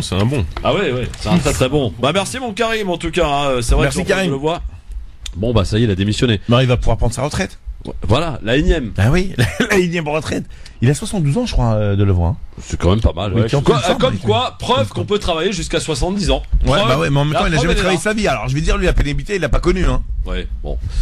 Bon, très bien. Allez, dans un instant, le quiz sur France Maghreb de Rudy Kazi, Philippe Boriaki. Restez avec nous. Qui sera le vainqueur de ce quiz? Vous savez qu'il y a un nouveau personnage qui est en tête de ce quiz, c'est Gamal Abina, hein, qui a pris la tête. Il parle pas beaucoup, mais il agit, Gamal Abina. Salutations à Gamal qui aurait bien aimé rencontrer notre invité vu que ils ont tous les deux des âmes d'artistes. Ouais, pas mal. Ouais, mais Gamal est anti-manif. Hein. Il a fait un post la dernière fois sur les privilégiés, ça a dégénéré sur sa page. Vive Gamal. Ouais. À tout de suite sur France Maghreb 2. LGF, le gros fort, merci d'être avec nous et en direct. Oui, c'est là que ça se passe avec Philippe Boriaki, avec Rudy Kazi, messieurs dames. Et pour finir cette émission, on se finit toujours par un bon quiz. Évidemment, Rudy Kazi, concentration s'il vous plaît. Pardon. Oui, parce qu'on arrive bientôt. On va décerner, vous savez, la semaine prochaine, mardi 24 décembre. Là, oui, je serai en vacances pendant une petite semaine. Et on va partir en vacances. Bien mérité, je vous le dis. Hein. Franchement, je vous le dis, bien mérité. Tu vas pouvoir te rincer devant le Boxing Day. Ouais, absolument. Et on va décerner le titre de champion d'hiver, hein, un peu comme au foot d'ailleurs. Mardi prochain, donc les 3 premiers là vont se castagner pour essayer de décerner la coupe à la maison. Je sais pas où elle va aller. Ça sera mardi, bien entendu. Champion d'hiver, ça veut pas dire qu'on a gagné la saison. Attention. Voilà. On prend une petite option, mais voilà. Quoi qu'il en soit, Boriaki, t'es combien dans le quiz, toi? Je suis 3e pour l'instant. 3e. Gamal premier, 2e, Abdeslamitash qui sera là demain. Rudy Kazi, bon, je te demande pas ton classement, t'es très loin. Hein. Je sais même pas, je suis pas en Ligue 2, toi. ou 7ème. Ouais. Je me rappelle plus. Bon, je regarde même pas le classement de toute façon. Ouais, tu t'en fous, toi. En plus, comme c'est Philippe qui le fait, je pense qu'il est truqué, mais absolument pas. Je le mets à jour selon les éléments qu'on me donne. Bon, alors on y va, messieurs. Je rappelle, mes questions ont tout un rapport avec la date d'aujourd'hui. Nous sommes le 18 décembre. Bon anniversaire d'ailleurs à Maïssa Leroy, notre chroniqueuse qui fête aujourd'hui son 25e anniversaire. Bien sûr. Tout le monde y croit. Alors, c'est parti pour les questions d'aujourd'hui, messieurs, dames. Première question. Qu'est-ce qui a été aboli en 1865 aux États-Unis par l'adoption du 13e amendement? La ségrégation? Pas du tout. Enfin, non. Quand on repart, la date de combien? En 1865. 13e amendement? Oui. Qu'est-ce qui a été aboli aux États-Unis? Allez, les gars, c'est fastoche. Aboli? Oui. Qu'est-ce qui a été aboli? Droit de vote des femmes. Non. Aboli. L'esclavage? Voilà, merci. Bah, dites donc. 1965, t'as dit? Non, j'ai pas dit 1965, Rudy, arrête. Mais non. J'ai dit 1865. Et j'avais entendu 1965. J'étais pas, du coup. Mai 65. Ah oui, non, mais oui, bah, franchement, bon, merci. Philippe Bourriquet marque son premier point. Ça a été dur, hein. Ouh là là. Ah non, mais parce qu'on a vraiment entendu. Quel quotidien sort son premier numéro en 1944 à l'instigation de Charles de Gaulle? Libération? Pas du tout. François? Non. Figaro? Non. Parisien? Non. Canard enchaîné? Non. L'Humanité? Non. Attends. Quel quotidien? Un journal sérieux, hein. Le Monde? Le Monde, voilà, monsieur Bourriquet, bravo. Le Monde qui sort son premier numéro en 1944 à l'instigation de Charles de Gaulle. Je disais bien un journal sérieux, voilà. 2-0 pour Bourriquet, mais on peut dire que voilà, c'est un peu de la chance aujourd'hui. Troisième question. Ouais, c'est le QCM. On est en 1985. Signature, messieurs, d'un protocole d'accord entre... 85 Oui, 1985. En plus, ils sont sourds, les mecs. Protocole d'accord entre le gouvernement français et la région Île-de-France, ainsi qu'une compagnie américaine en vue de la réalisation d'un parc d'attractions. Lequel? Disneyland, c'est Philippe qui l'a. Le contrat final a été signé. Disney, il a pas dit Disneyland. Le parc d'attractions Disney. Il a été signé. C'est Disneyland Paris déjà. Il a pas signé Disneyland. J'ai dit Disneyland, lui, il a dit Disney. Disney, c'est pas un parc d'attractions. Il a été signé, le contrat final a été signé le 24 mars 87. C'est la vérité, frérot. Je demande réclamation. Il a dit Disneyland, c'est pas Disneyland Paris. Disneyland, c'est pas Disneyland Paris. Oui, mais c'est Disneyland, le parc. Le parc Disney. Et d'ailleurs, même en plus, c'était Disney Paris Resort, en plus, le nom. Ouais, ok. D'accord. Ben, c'est vrai. Ouais. Allez, 3-0, vas-y, continue. 3-0. Quatrième question. Non, 2. Arrête. Je te laisse pas sur non, réclamation. Quatrième question. Je cherche. Disney, c'est le nom de Walt Disney, c'est pas le nom du parc. Bon, je demande de vous arrêter. On va s'arrêter à l'instant. Ouais. On va faire la barre. Je demande réclamation. VAR. Voilà. Disney, Disneyland. Je suis d'accord, j'accorde le point à Rudy. Quoi? Le mec! Oh, t'as subi la pression des frères du Congo, là! Non! Le gars, là! Le gars a eu peur, hein! C'est Euro Disney en plus, c'est même pas Disney, c'est Euro Disney. Non, c'est ça les coups d'état. Petit, tu joues quoi? Non, c'est Disneyland. Bon, alors, on se dépêche, on est en retard parce que moi, c'est pas Disneyland. Attends. Quoi? Non, s'il y a réclamation, je te jure, c'est Euro Disney, c'est pas Disneyland. Parce que Disneyland, c'est uniquement aux États-Unis d'Amérique. Non, c'est Disneyland aux États-Unis. Bon, vous m'emmerdez en fait. Sûr. Bah, c'est quoi? Ouais. Je mets le point à personne puisque c'est ça. Quoi? Non, mais vous m'emmerdez en fait à chaque fois. Je préfère que tu le donnes à Rudy si tu le mets à personne. Bon, personne. bah, je te donne à Rudy. Mais non, mais je suis pas d'accord. Bon, allez. Vas-y. Voilà, 2-1 pour Philippe Bourriquet. On y va, il nous reste 2 questions, on est en retard, il est 18h. Quatrième question, messieurs. On parle cinéma. Et je cherche un réalisateur américain né en 1946. 429 films, s'il vous plaît, je vous en donne qu'un. Il faut sauver le soldat Ryan. Spielberg. Bah oui, merci Rudy. Ouh là là. Mais non, mais tu l'as dit là-bas. Non, Rudy. Avoue que tu l'as entendu. Mais non, mais moi j'ai pas. Vous. Rudy, sois honnête. 2-2. Sois honnête. Attention, Rudy. Moi j'ai. Tout va se jouer sur cette question. Mais vous. Oh là. 2-2. Cinquième et dernière question, messieurs, dames, attention. Je cherche un tennisman français né en 1977. Pas du tout. 1977, il peut pas être né. Henri Lecomte. Non. Il peut pas être né en 77 et avoir remporté Roland Garros en 83, voyons. Je cherche un tennisman français né en 1977. Le prénom est Arnaud. Clément. Victoire de Bourriquet. Mais en plus, j'aurais dû gagner 5-0, mais je suis trop gentil. 3-2, victoire de Boriaki aujourd'hui.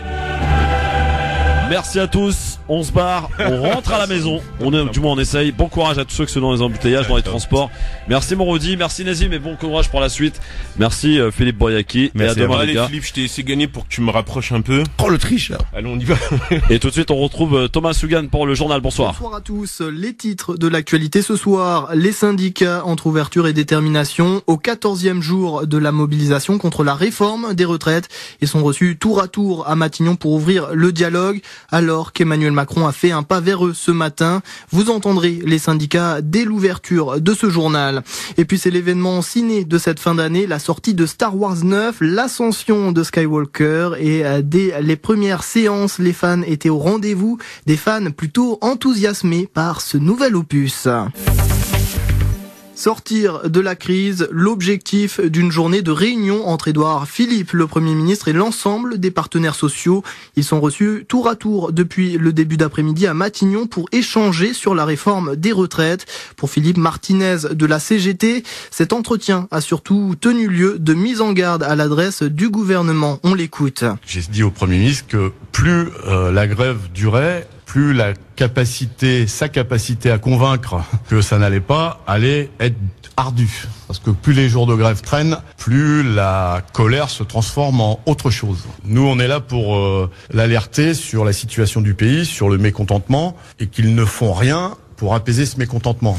Et avant Philippe Martinez, le premier à être passé dans le bureau du Premier ministre, c'est le secrétaire général de l'UNSA, Laurent Escure. Lui s'est montré plus ouvert à sa sortie. J'ai trouvé un Premier ministre concentré. Nous aussi, nous sommes concentrés parce que la situation est pas facile. On a reposé sur la table des éléments autour des sujets qui nous avaient amené à apporter une action plus globale hier, nous, à l'UNSA. Notamment sur la pénibilité, les fins de carrière, le minimum de pension ou les adaptations pour les secteurs qui sont sous tension aujourd'hui et qui sont inquiets. Sur ces 4 sujets, j'ai senti qu'il pouvait y avoir des ouvertures qui restent à confirmer. Et on attend maintenant la CFDT qui doit à son tour être reçue. La CFDT pour qu'il lâche pivot à 64 ans est le principal point de crispation. Un point sur lequel Emmanuel Macron a fait un pas ce matin. Le chef de l'État a fait savoir qu'il était disposé à discuter de cette mesure. Et ce dossier est traité par le nouveau secrétaire d'État aux retraites, Laurent Pietraszewski. Il a pris ce matin son poste 2 jours après la démission de Jean-Paul Delevoye. À son propos, on apprend d'ailleurs ce soir que la Haute Autorité pour la transparence de la vie publique saisit la justice pour ses omissions, à savoir des oublis dans sa déclaration d'intérêt. Dans le reste de l'actualité, on connaîtra la décision sur la validité de la garde à vue de Muriel Boll le 16 janvier. La Cour d'appel de Paris a mis sa décision en délibéré dans cette étape cruciale de l'affaire Grégory. La Cour était saisie pour déterminer si elle doit ou non annuler les déclarations de Muriel Boll lors de sa garde à vue de 1984. Les conditions de cette audition durant laquelle la jeune fille de 15 ans avait accusé Bernard Laroche sont contestées. 4 ans de prison ferme requis contre Patrick Balkany dans son procès en appel pour fraude fiscale, une peine équivalente à celle à laquelle il avait été condamné en septembre, une peine assortie à 10 ans d'inéligibilité. Le parquet a requis contre Isabelle Balkany une peine de 4 ans de prison, dont 2 avec sursis. L'ordre des médecins favorable aujourd'hui à la possibilité pour les professionnels de santé de signaler à la justice les victimes de violences conjugales en danger vital immédiat. Une proposition issue du Grenelle sur les violences conjugales qui divisent la profession. L'ordre des médecins assure que cette mesure ne remettra pas en cause le principe fondamental du secret médical. Première séance pour les fans de Star Wars 9, l'ascension de Skywalker. Le film sort aujourd'hui, je vous le disais. Dernier épisode de la saga débuté il y a 42 ans. Et dès ce matin, les fans étaient au rendez-vous pour assister à l'événement. Écoutez leur première réaction à la sortie d'un cinéma, Le Gaumont-la-Bèche, près de Toulouse. Excellent, juste excellent. Super épisode, bien sympa. Au moins on a les réponses à nos questions. Un petit peu long à mon goût, mais sinon, super film. Ben parfait, un Star Wars quoi. Et voilà, donc il nous tarde peut-être un jour d'en revoir, mais là, Normalement c'était le dernier, donc je vais pleurer et je reviens. Ben la fin je la voyais pas comme ça quand même. Ah c'est vrai? Ouais. Il y a une petite surprise, on dit pas tout. Ah non, je dis pas, parce que c'est génial. Propos recueillis par Reda Messaoudi. Le foot, la suite des 8e de finale de la Coupe de la Ligue. 6 matchs à suivre ce soir, notamment Lyon-Toulouse, Brest-Bordeaux et Le Mans-PSG. Le tirage au sort des quarts de finale aura lieu dans la foulée de ces matchs. Coup d'envoi 21h05. Voilà, c'est la fin de ce journal. Excellente soirée à tous, à notre écoute. France Maghreb 2, France Maghreb 2. France Maghreb 2, service, info, musique, divertissement. France Maghreb 2. France Maghreb